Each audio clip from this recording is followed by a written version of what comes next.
Kansas City Chiefs offensive coordinator for the last couple seasons, 5 seasons to be exact, has officially been named offensive coordinator and / assistant head coach for the Washington Commanders.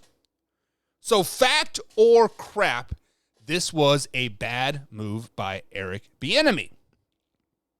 So when we think of the name Eric Bienemy, the last 3 seasons, hell, the last 4 seasons, he has been the hot name to become a head coach, right? He has been that guy thinking that everybody's going to be the next head coach, but for whatever reason, he bombs interview after interview after interview. Now, I don't know if he bombs the interviews or if he doesn't take the job or they just don't like him.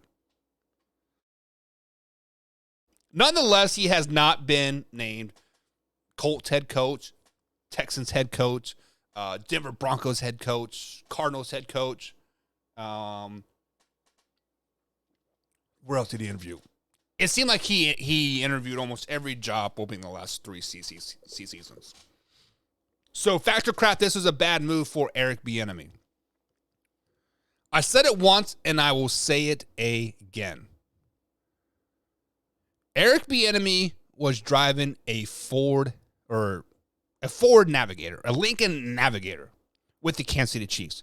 Paid off, driving around, and basically milking it for everything that he got. This thing's got 20-inch rims on it, looking sexy, that sexy black. It is not starting to fade. Oh, and then I get a sponsorship for a new paint job, bada bing, bada boom. I'm living life, right? Now, he goes to Washington. Washington is kind of like that used up baby mama that has 3 kids by 3 different dads, right? We don't really know if she's the problem or if the people that she chooses is like is the problem. We don't quite know what the problem is, right? Eric Bienemy is now going to be baby daddy number 4 with child number 4 with possibly a wrong woman, right? But sometimes to have your own child, you have to venture out and basically shit the bed, right?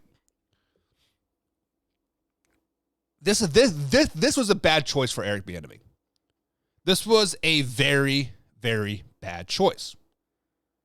Because you're going to baby mama drama with Ron Rivera. You don't even know who your quarterback is. You are, you have some good pieces. You have a good defense around you. You have Scary Terry, which is a top 10 receiver in the league. You have a solid running game, that rookie that shot himself or got shot or whatever. But you don't have a quarterback. You have Carson Wentz on the roster. I think he's owed like $20 million still. You have Taylor Heinicke on the roster. You have rookie and Sam Howell. And the ownership already says, hey, Sam Howell is going to be our guy. Like, what?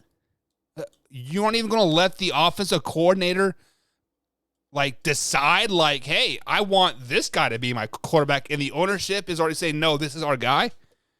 That's red flag number 1 for Washington. Red flag number 2. They signed Carson Wentz to a lucrative deal. I don't know what the deal was. Taylor Heinicke was performing before Carson Wentz came in. They drafted Sam Howell. Ultimately benched Carson Wentz for Taylor Heinicke. Taylor Heinicke had a bad game, a bad half, basically knocked him out of the playoffs. And they said, Sam Howell, here's your guy. And then after one half of football, you're going to name him the starter? Strike number 2. Red flag number 2. Red flag number 3. It almost seems like nobody wants to play for Washington. Ownership is dysfunctional. They're up for sale. They're not for sale. They're pimping out their cheerleaders. They're not pimping out their cheerleaders. It's just like, it is crazy in the end. So Eric Bienemy might be one of the best offensive coordinators, offensive gurus we have ever seen out there. He might be a great head coach. But going to a dysfunctional franchise like the Washington football team, Washington Commanders, is not a way to boost your resume. And I think that's what he was thinking when he decided to make that move. Because many people say that this is Andy Reid's offense. Andy Reid calls it, yada, yada, yada. Eric Bienemy is just getting the glory for being the offensive coordinator. Which it might be true. And you saw it during the Super Bowl. Andy Reid was talking him up. The players were talking him up. Basically, like they knew he was leaving no matter what. So this is 100% fact that Eric Bienemy messed up by taking this Washington job. Because it's either going to be a huge success or a huge failure, and I've seen it's going to be a huge failure. Not because of Eric Bienemy, because of the franchise that he is in, the division that they are in, and just the unknown certainty that they're in.